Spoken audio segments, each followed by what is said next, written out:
Iya, itu benar. Dapat juga di sana juga bayar.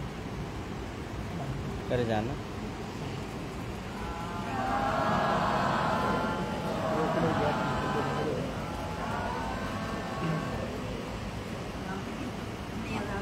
আচ্ছা দিন I packet দূরে দিন না আচ্ছা আই প্যাকেট কোচ্চাটা দিন শপিং দিন না কেমন আচ্ছা দিন ও ওদাম তো আচ্ছা দিন না দেন প্যাকেট দূরে দিন ওনার নামও কই মনে হয়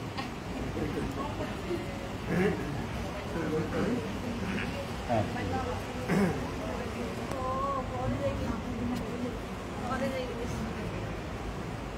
नमो तस्से भगवतो अरहतो सम्मा सम्बुद्धस्से नमो तस्से भगवतो अरहतो सम्मा सम्बुद्धस्से नमो तस्से भगवतो अरहतो सम्मा सम्बुद्धस्से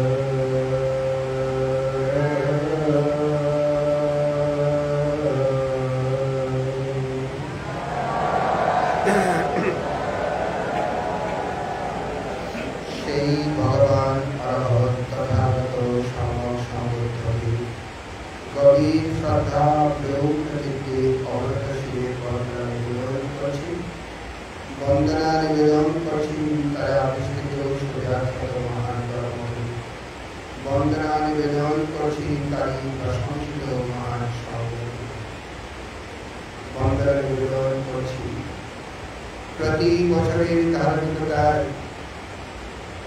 বাংলাদেশের রাজধানী আমাদের বৌদ্ধদেবের কেন্দ্রভূমি ধর্মরাজি বৌদ্ধবিহারের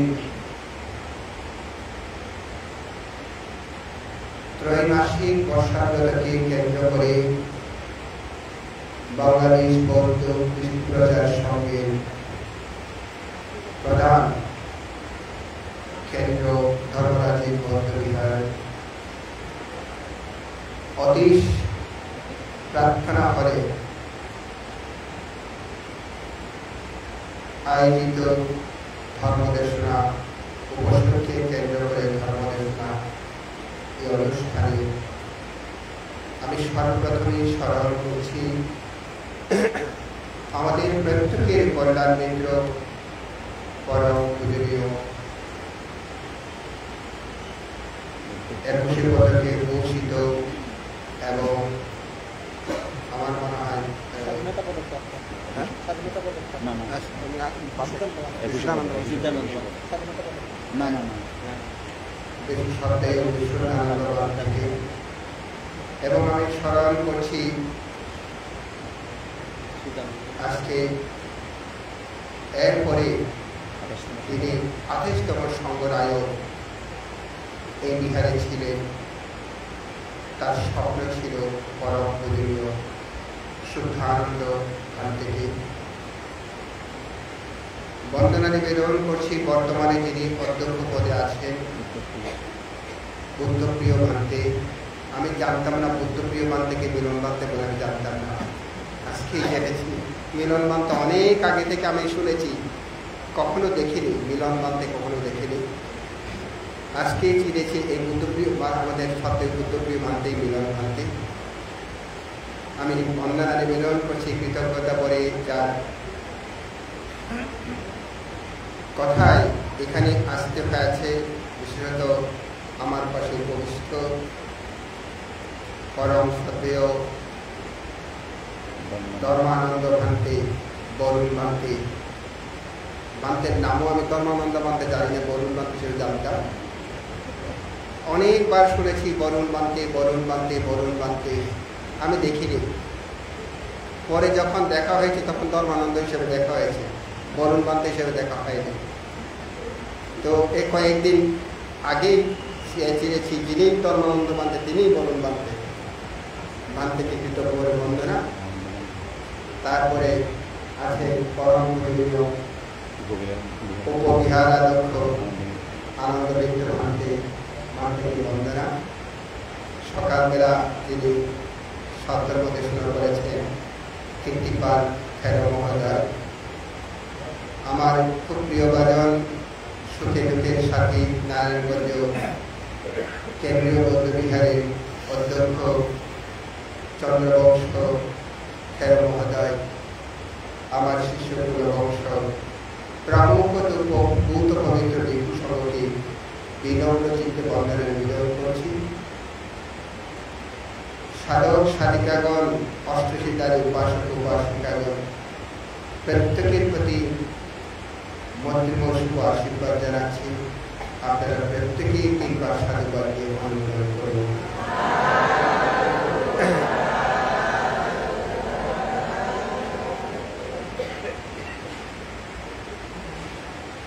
জানি না আপনারা আপনাদেরকে এখন ভাবনা করিয়েছে কিনা, করেছেন ভাবনা? খুব ভালো করেছে। মূলত যেটার জন্য অষ্টশীল দেওয়া হয়, দুঃখ থেকে মুক্ত হওয়া, ঘরের মধ্যে থেকেও সংসারের মধ্যেও থেকেও ধর্মকে কিভাবে উপলব্ধি করব, নৈষ্ক্রম্য ধর্মকে কিভাবে উপলব্ধি করব, প্রভুজি ধর্ম কেমন, ব্রহ্মচর্য ধর্মটা কেমন, সেইগুলো উপলব্ধি করার জন্য এই উপসদ গ্রহণ করা। উপসদ গ্রহণ করে যখন ভাবনা করা হয় তখন এই প্রশ্নগুলো প্রকট আকার ধারণ করে অন্তরের মধ্যে ভাবতে পারে ব্রহ্মচর্যটা কেমন হয়। আজকে আমার বিষয়টা হচ্ছে বর্তমান প্রেক্ষাপটে বিদর্শন ভাবনার গুরুত্ব। আমি যখন এটা দেখেছি আমি চিন্তা করছি বর্তমান প্রেক্ষাপট শুধু নয়, বিদর্শন ভাবনা হওয়া উচিত মনুষ্যত্ব বিকাশের প্রেক্ষাপটে বিদর্শন ভাবনা গুরুত্ব। কারণ প্রকৃত মানুষ যদি হতে হয় তাকে অবশ্যই অবশ্যই বিদর্শন ভাবনা করতে হবে। বিদর্শন ভাবনা না করলে কখনো বুদ্ধের ধর্মের সাথে সাক্ষাৎ করা যায় না। আমরা যতই বলি না কেন সান্দিত্তিক ভগবতা ধাম্য, যতই বলুন না কেন পশ্চাত্তং বেদিতব্য বিনিয়োহি ভগবতা ধাম্য, যতই বলুন না কেন, যতক্ষণ পর্যন্ত বিদর্শন ভাবনা না করবে ততক্ষণ পর্যন্ত প্রত্যক্ষ উপলব্ধি করা সম্ভব না। উপলব্ধি যখন করে বুঝতে পারে তখনই ও বুদ্ধের ধর্ম তর্কাতেই বলেছেন, তর্ক করে সমাধান করা যায় না, এগুলো অনুভব করতে হয়। যিনি অনুভব করেন না তার সাথে তর্ক করা মানে একেবারে বৃথা। যতক্ষণ পর্যন্ত অনুভব করতে না পারি ততক্ষণ পর্যন্ত বুদ্ধ কোথায় আছে জানি না, জানি না। আমি এই কথাটাই বলবো, বিদর্শন ভাবনা বর্তমান প্রেক্ষাপট যদি বলি, হ্যাঁ, যতদিন সামনের দিকে যাচ্ছে ততদিন মানুষের মধ্যে কি অবস্থা হচ্ছে আপনাকে আমাকে নতুনভাবে বলতে হবে না, তাই না? আমরা বর্তমান যে অবস্থানে যাচ্ছি, যেভাবে যাচ্ছি, আজকে বের হচ্ছে, এখনই বের হচ্ছে, জীবন নিয়ে ফিরে আসবো এটা বলা যায় না। এটা নিশ্চিত নেই, একেবারে নিশ্চিত নেই। যেই কোনো মুহূর্তে মানুষের মধ্যে পিছে মরে যেতে পারে, মানুষের খেলায় পিছে মরে যেতে পারে। কখন কোথায় গন্ডগোল হয় সেখানে গিয়ে পড়ি সেটা বলা যায় না, অনেক কঠিন। তাহলে আমাকে এতই ভাবে গুরুত্বপূর্ণ আমাকে জানা উচিত যতক্ষণ বেঁচে আছি ততক্ষণ আমাকে জানতে হবে, না জানলে মরাটাই আমার জন্য ফলশূন্য হবে। মাঝিপদে কেউ কেউ লিখতে দেখি, গরিব করে জন্মগ্রহণ করা তোমার দোষ নয়, গরিব হয়ে মৃত মরে যাওয়াই হচ্ছে তোমার দোষ। ঠিক তদ্রূপ ভাবে তুমি কেমন কোন করে জন্মগ্রহণ করেছ, কিভাবেই তোমার জন্ম হয়েছে সেটা বড় কথা না। মানুষ হয়ে জন্মগ্রহণ করেছ নাকি অমানুষ হয়ে জন্মগ্রহণ করেছ সেটা বড় কথা না। মানুষ হয়ে মৃত্যুবরণ করতে হবে, এটাই হচ্ছে বড় কথা। মানুষ হয়েই যদি মৃত্যুবরণ করতে না পারি, এই মানুষ নামক প্রাণীর জীবন তাহলে বৃথা, তাই নয় কি? মানুষ কখন হয়? মানুষ কাকে বলে? যার মান এবং হুঁশ আছে তাকেই বলে মানুষ। মান মানে কি? অভিমান নয়, আত্মসম্মান বোধ। আত্মসম্মান বোধ থাকা চাই। হুঁশ মানে কি? খেয়াল। এটা পালি শাস্ত্রে বলে সম্পজানা, বাংলাতে বলি সম্প্রজ্ঞান। পালি সাহিত্যে এই কথাটা হচ্ছে সম্প্রজ্ঞান মানে হুঁশ। কখন কখন আসিতে পীতে খাইতে সাইতে সম্পজানা কারি হতে, आलोकिते विलोकिते संपजानाकारी होती, उच्चार पश्चावकम में संपजानाकारी होती, पत्तचीवर धारणे संपजानाकारी होती। একেবারে অধিক অধিক তাকাতেও খেয়াল রাখা সম্প্রজ্ঞান। পেশাব পায়খানা যেতে, জল খেতে, খাবার খেতে তখনও সম্প্রজ্ঞান রাখা মানে খেয়াল রাখা, সাবধানতা অবলম্বন করা। কাপড় চোপড় পরিধানেও খেয়াল রাখা। প্রতিটি সময়ের মধ্যে খেয়াল রাখা। যখন আপনি খেয়াল রাখতে পারবেন, এদিকে করছেন খেয়াল রাখতে পারছেন, এদিকে করছেন খেয়াল রাখতে পারছেন, এরই নাম হচ্ছে সাথী, স্মৃতি মানে স্মরণে রাখা। স্মরণার্থে না সাথীতি, স্মরণ করার অর্থেই স্মৃতি। আমি যা করছি তা স্মরণ করছি, তা স্মরণ করে করেই করছি, মনে রেখে রেখেই করছি। এই কারণে স্মৃতি অপর নাম জানা, আলম্বনকে জানা, আলম্বনকে বোঝা, আলম্বনকে চেনা, এর নাম হচ্ছে স্মৃতি। কখন চিনে? যখন আলম্বনের সাথে আপনার মনের সাথে সম্পর্ক তৈরি হয়।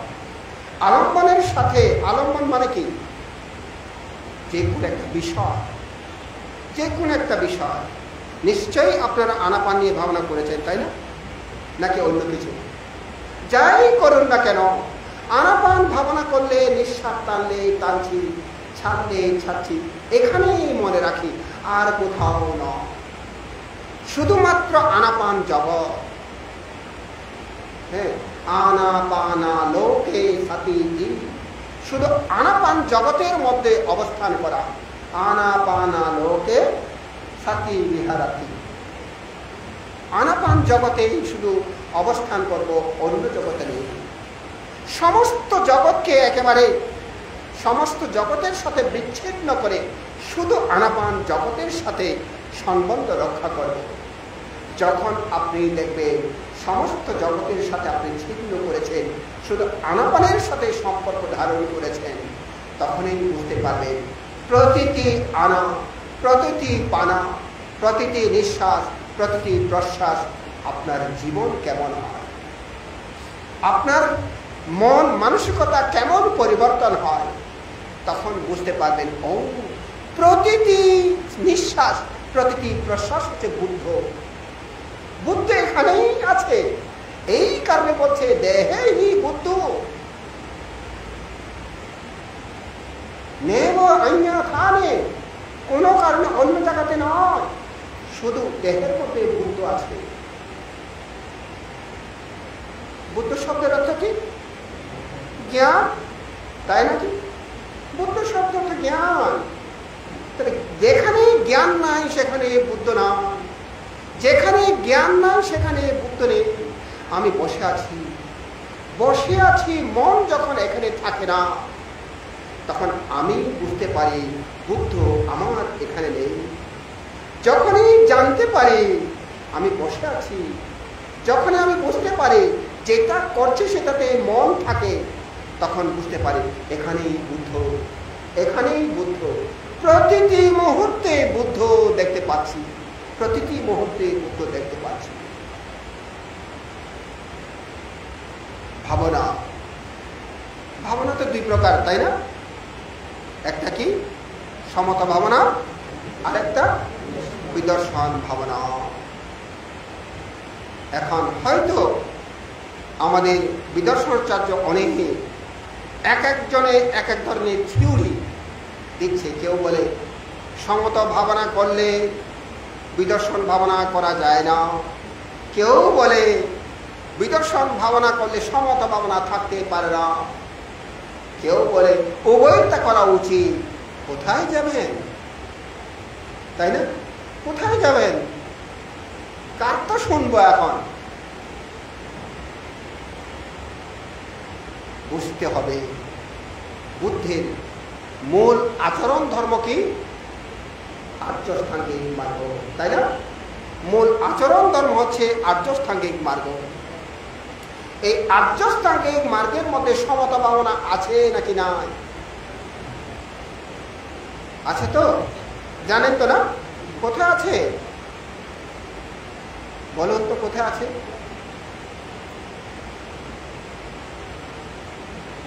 হ্যাঁ, কোনটা কোনটা সমতা ভাবনা বলুন তো? 8টা অঙ্গ আছে। 8টা অঙ্গের মধ্যে কোনটি কোনটি সমতা ভাবনা?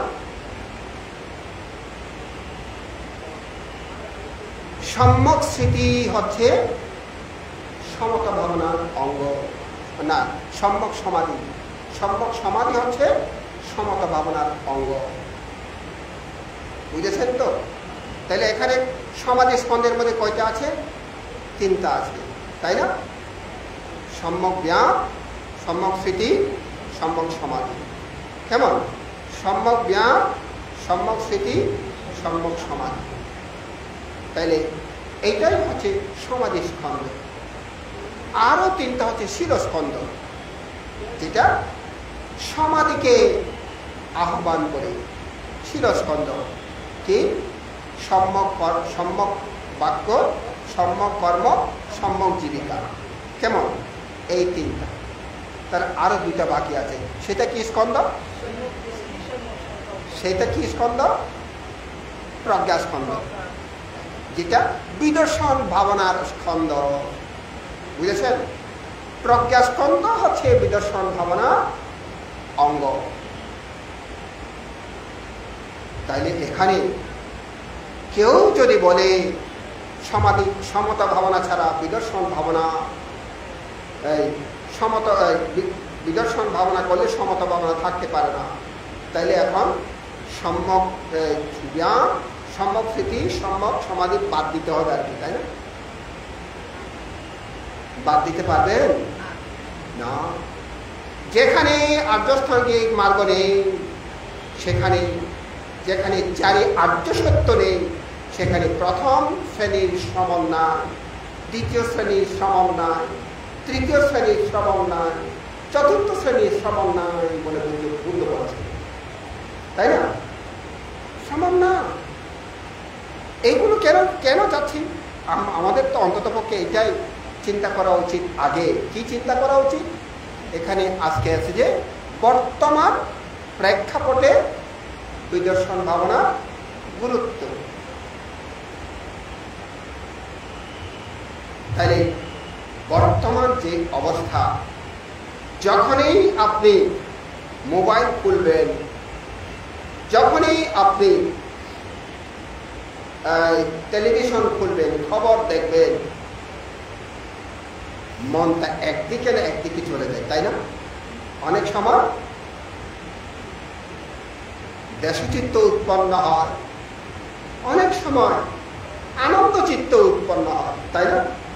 আপনার মনের মতো হলে আনন্দ চিত্ত উৎপন্ন হয়, আপনার মনের মতো না হলে দেশচিত্ত উৎপন্ন হয়। দেখেন, আমার মনের মতো হলে এটাই ভালো, মনের মতো না হলে এটাই খারাপ। এখানেই বিদর্শন ভাবনা। কারণ এই যে গ্রহণ করা, মনের মতো হলে গ্রহণ করে নেই লোকচিত্ত, গ্রহণ না করলে দেশচিত্ত, গ্রহণও করতে জানে না, বর্জনও করতে জানে না, মোহচিত্ত, তাই না? মোহচিত্ত, তাই না? মোহচিত্ত মানে কিছুই জানি না, ভালো মন্দ কিছু বুঝি না, মোহচিত্ত। তাহলে লোক, দেশ, মোহ, এই চিত্তগুলো হয়। এই চিত্তগুলোকে জানার জন্য ভাবনা করা। যখন এই ভাবনা করে তখন এই চিত্তগুলো জানে, আরে বাবা, আমার মনের মতো হলে এখানে লোভচিত্ত হয়। তাহলে লোভচিত্ত হলে চারি অপায়ের অংশ, চারি অপায়ে থাকতে হবে। দেশচিত্ত হলে চারি অপায়ে থাকতে হবে। মোহচিত্ত হলে চারি অপায়ে যেতে হবে। বুঝেছেন? এখন চারি অপায়ে মুক্ত হবার জন্য ধর্ম করছেন নাকি চারি অপায়ে থাকার জন্য ধর্ম করছেন? হ্যাঁ, অশ্বশী নিয়েছেন কিসের জন্য? চারি অপায়ে মুক্ত হবার জন্য, তাই না? চারি অপায়ে মুক্ত হবার জন্য। তাহলে চারি অপায় কি কি? তির্যক, প্রেত, অসুর, নীরব। কখন কখন আপনাকে চিন্তা করতে হবে, আমাকে চিন্তা করতে হবে, কখন কখন আমি তির্যক হয়ে থাকি, কখন আমি অসুর হয়ে থাকি, কখন আমি প্রেত হয়ে থাকি, কখন আমি নারকীয় হয়ে থাকি। এইগুলোকে খেয়াল করতে হবে। যখন আপনার লোভচিত্ত হয়, পাওয়ার জন্য যখন মন ছটফট করে, তখন আপনি প্রেতচিত্ত। মানুষ, চেহারাটা মানুষ, শরীরটা মানুষ, কিন্তু মনটা প্রেত, প্রেতচিত্ত। এই প্রেতচিত্ত যখন মনের মধ্যে স্থান পায়, মনুষ্যত্ব জ্ঞান থাকে না।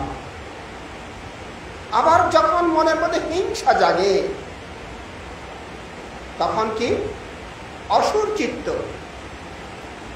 একে বুদ্ধ বলছেন আসুরা মানব, তাই না? অসুর মানব, প্রেত মানব, অসুর মানব। আসুরা মানব, অসুর মানব।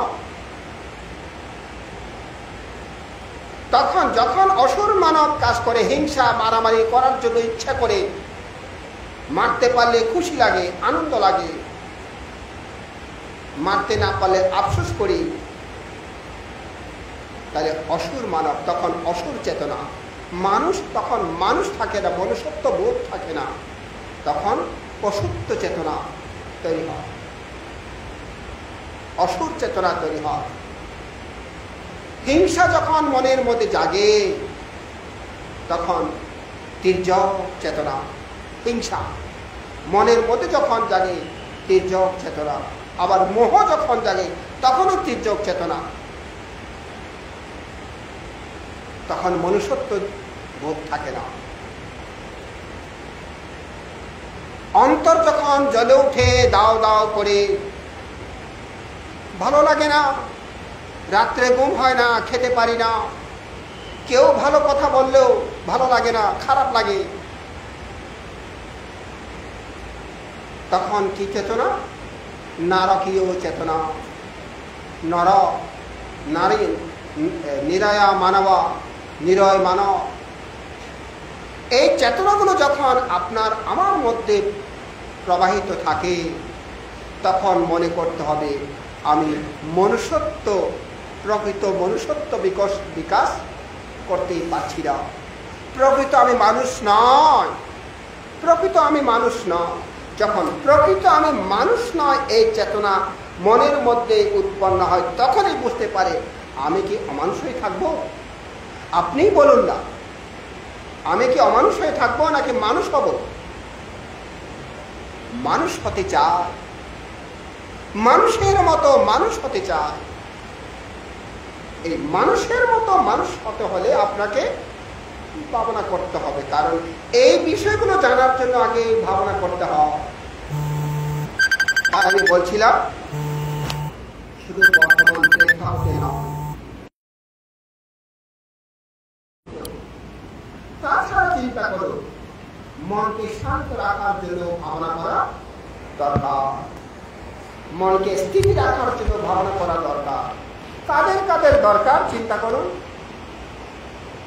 যারা ছোট্ট বাচ্চা তাদেরও ভাবনা করা দরকার, ভাবনা প্রয়োজন, তাদেরও ভাবনা করার প্রয়োজন। কারণ ছোট্ট শিশু আনন্দে নাচে ত্রিং বিরিং করে, ছাগলের বাচ্চার মতো না, হরিণের বাচ্চার মতো ত্রিং বিরিং করে নাচে। যিনি ভাবনা শিক্ষা পায়, ত্রিং বিরিং করে নাচলেও কিন্তু তিনি মনের মধ্যে পড়ে যায়, ও এটা তো ভাবনার বিরোধী, মনের মধ্যে পড়ে একটু নিজেকে সতর্ক অবলম্বন করতে পারে। অথবা তাকে মা মনে করে দিয়েছে, বাবা তুমি কি করছো তুমি জানো, মা তুমি কি করছো তুমি জানো, সাথে সাথে সে ভালো হয়ে গেছে। মাঝে মাঝে আমাদের কাছে আসে বানতে, আর মাইয়ার একখানে আশীর্বাদ করুন, বেশি দুষ্ট একখানে আশীর্বাদ করুন, আর একখানে আশীর্বাদ করুন, বেশি দুষ্ট বলেন না? হ্যাঁ বলি, নাতিওয়ার একখানে আশীর্বাদ করুন, নাতিওয়া বেশি দুষ্ট বানতে, আর নাতিনে বালা কিন্তু দুষ্ট। দুষ্ট হলে সবাই চিন্তা ধরে, কোথায় কি হয় জানি না। এই ধরনের আরো অনেক জাতক আছে, আমি জাতকের দিকে যাবো না। সুন্দর সুন্দর জাতক আছে, এগুলো বলে আজকের দিনে শেষ হবে না, আমাকে শেষ করতে হবে। কখন? 4টায় শেষ, 5টায় শেষ করতে হবে, 5:30টায় শেষ করতে হবে। আচ্ছা, এই কারণে জাতকের দিকে যাবো না আমি। তাহলে এই ছোট্ট শিশু তারও ভাবনা করা দরকার। কখন? 7 বছর বয়স থেকে ভাবনা করতে পারে। 7 বছরের আগে ভাবনা করলে কি হয় না? কারো কারো হয়ে থাকে, তবে বেশিরভাগ শিশু হয় না। এই কারণে 7 বছর বয়সে একটু বুদ্ধি হয়, বিচার শক্তি একটু উৎপন্ন হয়। তাই বুদ্ধের বিনয় অনুযায়ী আছে 7 বছরে প্রভুজ গ্রহণ করতে পারে। 7 বছর আগে 6 বছরে প্রভুজ গ্রহণ করতে পারে না। আবার নিজের জীবনকে চূড়ান্ত সিদ্ধান্ত নিতে পারে 20 বছর বয়সে একজন ব্যক্তি। এই কারণে 20 বছর বয়স হলে উপসম্পদা লাভ করতে পারে, এর আগে লাভ করতে পারে না উপসম্পদা। নিজের জীবন চূড়ান্ত সিদ্ধান্ত নিতে পারে, সেই শক্তি বিচার উৎপন্ন হয়। তার মানে তখনও ভাবনা করতে পারে। প্রতিটি মা বাবাকে ভাবনা করা উচিত, সন্তানকে, ছেলে মেয়েদেরকে মানুষ করতে গিয়ে কত নাজেহাল হতে হয়, কত কষ্ট করতে হয়, চঞ্চল হয়ে যায়। কাকে সামলাবো, কাকে রেখে কাকে সামলাবো? প্রতিটি মা এরকম না? তখন বিদর্শন ভাবনার দরকার হয়। বিদর্শন ভাবনা থাকলে সাথে সাথে নিজের চিত্তকে, মনকে কন্ট্রোল করতে পারে। যারা সমাজ পরিচালনা করে তাদেরকেও বিদর্শন ভাবনা করা উচিত। তাদেরকেও ভাবনা করা উচিত। কেন? সমাজ পরিচালনা করতে গিয়ে অনেকজন থেকে অনেক কথা শুনতে হয়। যিনি কিছুই করে না তার কোনো কথা শুনতে হয় না, যিনি করে তার অনেক কথা শুনতে হয়, ভালো মন্দ সব কথা শুনতে হয়। সব কথাগুলোকে উপেক্ষা করার শক্তি ভাবনা তৈরি করো। উপেক্ষা করার শক্তি না থাকলে অনেক সময় স্ট্রোক হয়ে যায়। কি করলাম রে, কি করলাম রে, কার জন্য কি করলাম, তাদের জন্য করলাম, তারাই আমাকে গালি দিচ্ছে। মন খারাপ হয়ে যায়, মন বিগড়ে যায়, স্ট্রোক হয়ে যায়। ছেলে মেয়েদেরকেও এরকম হয়। ছেলে মেয়েদের জন্য সমস্ত কিছু ত্যাগ করলাম, এই ছেলে মেয়েরা আমার বিরুদ্ধে গায়। বাবার দুষ্কৃতি ধরে, মায়ের দুষ্কৃতি ধরে এই ছেলে মেয়েরা, তখন মন খারাপ হয়ে যায়। এটা নিয়ে চিন্তায় ধরে, মাথায় চিন্তা করতে গিয়ে স্ট্রোক হয়ে যায়। এই কারণে মা বাবাকেও বিদর্শন ভাবনা করা উচিত, নিজের মনকে শান্ত রাখার জন্য, শান্ত রাখার কৌশল অবলম্বন করার জন্য।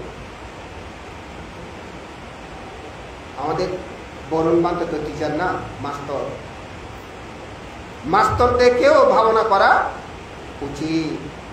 কারণ কত ধরনের ছাত্র ছাত্রী আছে ক্লাসের মধ্যে, সেটা বলা যায় না। তাদেরকে সামলানো চারটিখানি কথা নয়। তাদেরকে সামলাতে গিয়েও নিজেকে ভাবনা করতে হয়।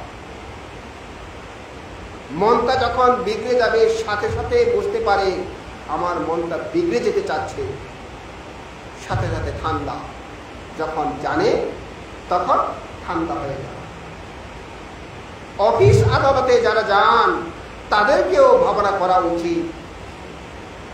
অনেক সময় গার্মেন্টসে যারা চাকরি করে তারা বুঝতে পারে, করলেও তারা বকা খায়, না করলেও বকা খায়। গার্মেন্টসের চাকরিগুলো আমি শুনেছি এরকম, কাজ করছে, কাজ তো একেবারে চলছে, তারপরে মাঝে মধ্যে সুপারভাইজার এসে একেবারে গরম করে গালি দিয়ে চলে যায়। কেন গালি দেয় সেটা আমি জানি না, সেটা তারা জানে। এইগুলো মাথা ঠান্ডা রাখার জন্য ভাবনা করা তারও দরকার। তাই বলছিলাম, শুধু বর্তমান প্রেক্ষাপটে নয়, মনুষ্য জীবনের প্রেক্ষাপটেও বিদর্শন ভাবনা খুব গুরুত্বপূর্ণ, শুধু না আবশ্যক, অবশ্যই অবশ্যই কর্তব্য।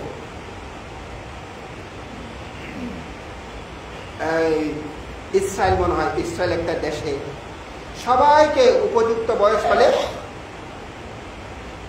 সেনা সামরিক ট্রেনিং নিতে হয়, সামরিক ট্রেনিং নিতে হয় সবাইকে দেশ প্রতিরক্ষার জন্য। সে চাকরি করবে কিনা করবে না সে পরের কথা, কিন্তু তাকে অবশ্যই অবশ্যই সামরিক প্রশিক্ষণ নিতে হবেই হবে, বাধ্যবাধকতা। ঠিক তদ্রুপ ভাবে প্রতিটি মানুষ, শুধু বৌদ্ধ নয়, বৌদ্ধ, ইসলাম, খ্রিস্টান, হিন্দু সবাইকে ভাবনা করা উচিত, মেডিটেশন করা উচিত। কেন? এই দেহ নামক দেশটাকে রক্ষা করার জন্য, বুঝেছেন? দেহ নামক দেশটাকে রক্ষা করার জন্য, দেহ নামক ঘরটাকে রক্ষা করার জন্য সবার দরকার বিদর্শন ভাবনা করা।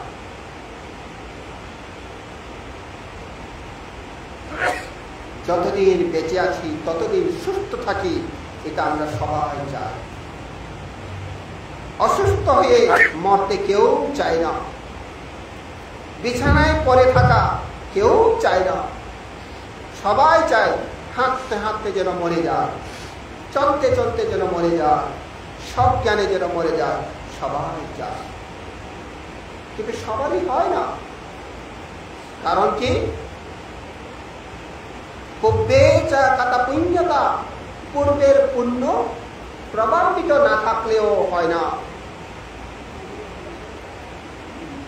তাইলে পূর্বের পুণ্য প্রভাব যদি না থাকে, বর্তমানে প্রচেষ্টা করতে হবে না? বর্তমানে প্রচেষ্টা করা খুবই দরকার, খুবই প্রয়োজন। এই কারণেও ভাবনা করা প্রয়োজন।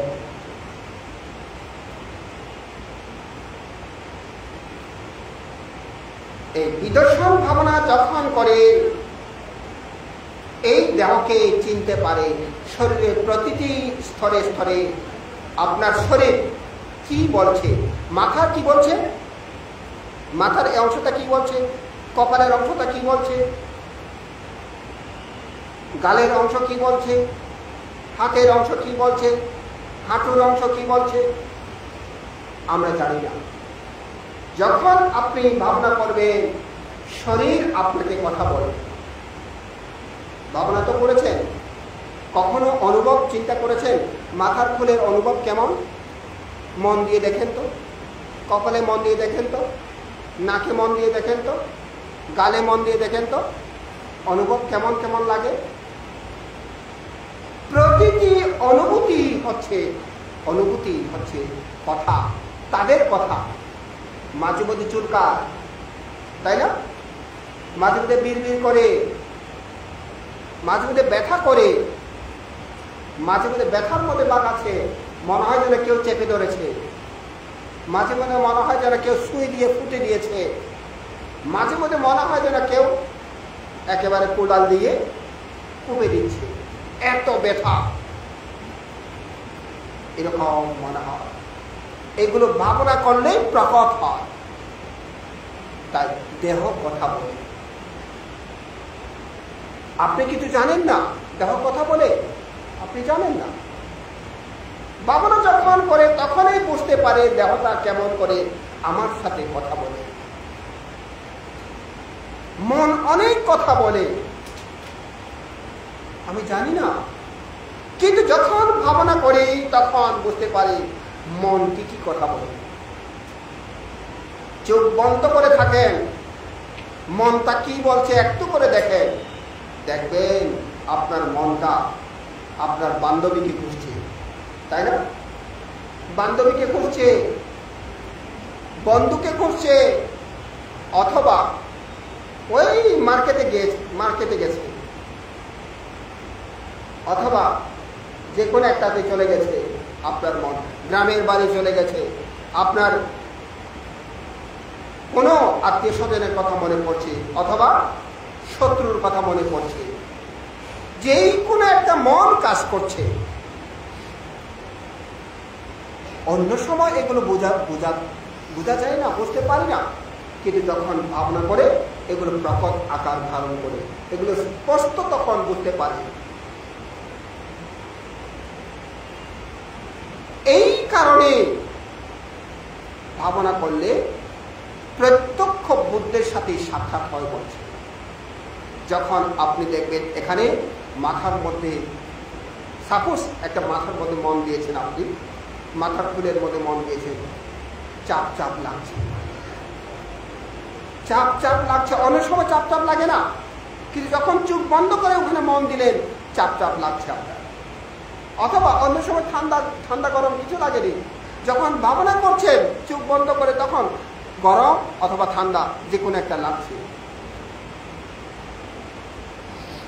তাহলে এই অনুভূতিটা ভাবনা যখন করে তখন বুঝতে পারে, এবং এই অনুভূতিতে পরিবর্তন হয় যখন ওখানে মন দিয়ে দেখে, তখন এই অনুভূতিটা একই ধরনের থাকে না, অনুভূতিটা পরিবর্তন হয়ে যায়, তখনও বুঝতে পারে। অনুভূতি পরিবর্তন হয়, বুঝতে পারে। প্রতিটি ক্ষেত্রে এইভাবে নিজের দেহকে, নিজের মনকে বুঝতে পারলেই তখন হয় মানুষ। কারণ যখন এগুলোকে ভাবনা করতে যায়, যখন এগুলোকে দেখতে যায়, অনুভূতিকে জানতে যায়, অনুভূতিকে ভালো করে চিনতে যায়, তখন মনের মধ্যে ওই লোভ চিত্ত উৎপন্ন হওয়ার সুযোগ থাকে না, দেশ চিত্ত উৎপন্ন হওয়ার সুযোগ থাকে না, মোহচিত্ত উৎপন্ন হওয়ার সুযোগ থাকে না। সুযোগ না থাকার কারণে এখানে 4 ধরনের যে মানব, সেখানে মনের মধ্যে উৎপন্ন হবার সুযোগ থাকে না। প্রেত মানব, অসুর মানব, নিরয় মানব, এইগুলো উৎপন্ন হবার সুযোগ থাকে না। উৎপন্ন না হলে কর্ম হয় না। চেতনাহং ভিক্ষাবে কাম্যং বদামি। হে ভিক্ষুগণ, চেতনাকেই আমি কর্ম বলি। এই কথা বলে না বান্তরা? এই কথা বলে তো না? চেতনাকেই আমি কর্ম বলি। তাইলে বলতে হয় চেতনাহং ভিক্ষাবে কাম্যবাবু হতি। চেতনাই কর্মব্যবহার, কর্মব্যবহার। কাম্যবাব পাচ্ছয় জাতি। কর্মের কারণে জন্ম হয়। জন্ম হলে কি হয়? জাতি পাচ্ছয় জরা মরণা শোকা পরিদেবা দুঃখা দোমনসা উপায়াসা সংভবন্তি। যখন জন্ম হয় তখন বৃদ্ধ হবে, এটা সত্য। অসুখ বিসুখ হবে, এটা সত্য। মৃত্যু হবে, এটা সত্য। তাই না? হ্যাঁ। তাইলে যাতে কর্মভব না হয়, এই প্রচেষ্টাটা আপনাকে, আমাকে, সবাইকে চেষ্টা করতে হবে। কর্মভব কখন হয় না? যখন লোভ থাকে না, দেশ থাকে না, মোহ থাকে না, তখন কর্মভব হয় না। আমার কথা কি কঠিন লাগছে? হ্যাঁ, বুঝতে পারছেন তো নাকি বুঝতে পারছেন না? হ্যাঁ, বুঝতে না পারলে বলেন, বানতে আর একটু সহজ করে বলেন। আমি আর একটু সহজ করে বলেন। আমি চেষ্টা করছি একেবারে সহজ করে বলার জন্য। তাহলে অষ্টশীল কেন নিয়েছেন? যে একটু আগে বললাম, অষ্টশীল কেন নিয়েছেন? নিশ্চয়ই বান্তেরা বলেছেন। এক সময় বিশাখা এসে জিজ্ঞেস করছে, যারা বিয়ে হয়নি তাদেরকে জিজ্ঞেস করছে, অষ্টশীল আপনি কেন নিয়েছেন? বলছে একটা ভালো জামাই যাতে পায়, এই কারণে অষ্টশীল নিচ্ছি না। আর যার বিয়ে হয়েছে তাকে যখন জিজ্ঞেস করা হলো, সে বলছে যেন আমার একজন সুপুত্র লাভ হয়। আর যারা ছেলে মেয়ে হয়ে গেছে তারা কেন অষ্টশীল নিচ্ছে, তাদেরকে জিজ্ঞেস করছে। তারা বলছে আমার ছেলে যেন ভালো একটা পজিশনে যায়, এই কারণে অষ্টশীল নিচ্ছি। আর কেউ কেউ বলছে যার ছেলে মেয়েরা পজিশনে চলে গেছে, তাদেরকে যখন জিজ্ঞেস করা হলো, বিশাখা জিজ্ঞেস করছেন আর কি, জিজ্ঞেস করা হলো আপনি কেন, আপনার তো ছেলে মেয়ে সবাই পজিশনে চলে গেছে, কেন আপনি অষ্টশীল নিচ্ছেন? বলছে যে আমি যেন অন্তত পক্ষে আমার ছেলে, আমার মেয়ে, আমার বৌজিরা যেন ভালো থাকে, তাদেরকে আশীর্বাদ করা যেন, এই কারণে আমি অষ্টশীল নিচ্ছি। কেউ কে বলে মৃত্যুবরণ করে যেন স্বর্গ উৎপন্ন হয়, এই কারণে অষ্টশীল নিচ্ছি। আপনারা কেন নিয়েছেন বলুন তো? বারে, আপনাদের চাহিদা তো অনেক বড়, দুঃখ থেকে মুক্তি লাভ করার জন্য, তাই না? হ্যাঁ, এই দেখেন, একটা বিষয় যখন চিন্তা করে বাকি সব বিষয়গুলো এসে যায়, বাকি সবগুলো বিষয় এসে যায়। যখন বলে, যখনই অষ্টশীল গ্রহণ করে তখনই ব্রহ্মচর্য জীবন যাপন হয়ে যায়, তাই না? আপনারা এখন ব্রহ্মা, ঠিক আছে তো নাকি না? আপনারা এখন ব্রহ্মা সবাই। ব্রহ্মার মধ্যে পুল্লিঙ্গ স্ত্রীলিঙ্গ আছে? নাই নাই নাই। ব্রহ্মা ব্রহ্মা, ব্রহ্মার মধ্যে ছেলে নাই, মেয়ে নাই, মা নাই, বাবা নাই, ঘর নাই, বাড়ি নাই, বুঝছেন? কেউ নাই। ব্রহ্মা ব্রহ্মা, তার কোনো ঘর বাড়ি নাই। আপনাদের ঘর বাড়ি আছে? নাই? হ্যাঁ, এটাই বলুন, আজকের জন্য নাই, প্রয়োজনে এই মুহূর্তের জন্য নাই। তাইলে মাঝে মধ্যে ব্রহ্ম ভাবনা করবেন, মাঝে মধ্যে চোখ বন্ধ করে চিন্তা করবেন, আমার যদি ঘর না থাকে, আমার যদি স্বামী না থাকে, আমার যদি স্ত্রী না থাকে, ছেলে মেয়ে না থাকে, নাতি পুতি না থাকে, কেমন হবে? একটু করে ভেবে দেখবেন কেমন লাগবে। তখন মনটা কেমন লাগছে সেটাকে একবার পরীক্ষা করে দেখুন। দেখবেন অনেক সময়, আরে বাবা, আমার ছেলে থাকবে না, আমার মেয়ে থাকবে না, এটা তো হতেই পারে না,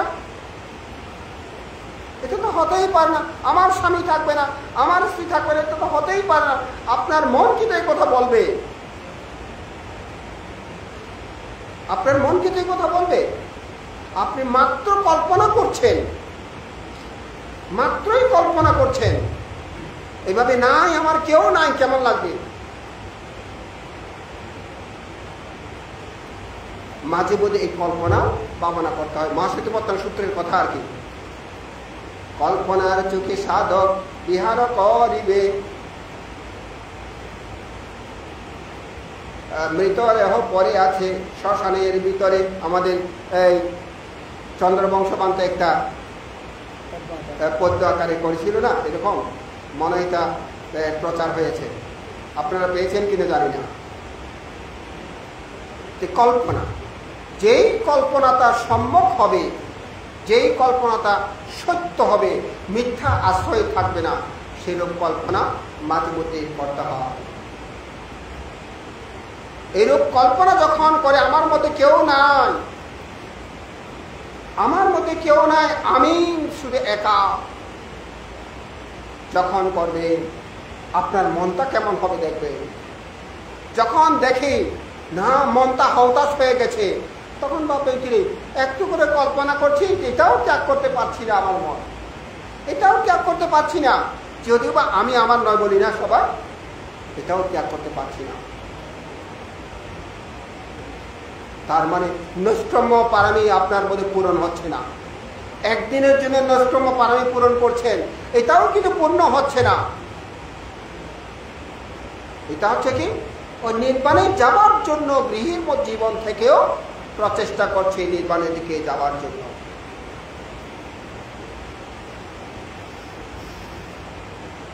এইভাবে যখন নিজেকে প্রশ্ন করে বারে বারে, আমি কে?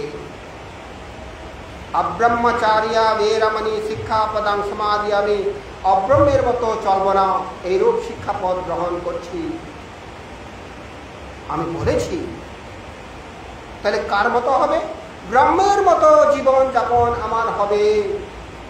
ব্রহ্মের মধ্যে কেউ নাই, মা নাই, বাবা নাই, ঘর নাই, বাড়ি নেই, কেউ নাই। আমি শুধু ভাবছি, ভাবনার মধ্যেও ত্যাগ শক্তিটা হচ্ছে না। যখন আপনার কাছে ধরা পড়ে বারে বারে, আপনি যখন প্রচেষ্টা করছেন, দেখবেন মুহূর্তকালের জন্য হলেও আপনি ভাবনাটা করতে পারছেন, এবং আপনি মুহূর্তকালে হলেও ত্যাগ করতে পারছেন। ব্রহ্মচর্য জীবনটা আপনি মুহূর্তকালে হলে উপভোগ করতে পারছেন, উপলব্ধি করতে পারছেন ব্রহ্মচর্য জীবন। একে বলে সান্দিগ্ধিক ভগবত দাম্ভ। স্বয়ং দেখা যায় ভগবানের ধর্ম। শুধু দেখতে হয় কিনো ও পানাইক, উপনয়ন চক্ষে দেখতে হয়। উপনয়ন চক্ষে মানে জ্ঞান চক্ষে দেখতে হয়। এইভাবে ভেবে ভেবে প্রত্যবেক্ষণ করে করে দেখতে হয়। প্রত্যবেক্ষণ করা এটা হচ্ছে, তাই আমাদের বান্তেদের কর্তব্য, সেটা হচ্ছে 10তম সূত্র। কতম্ব তসমে রাত্রি দিবাবীতি পতন্তি কব্বজিতেন অবিনহ।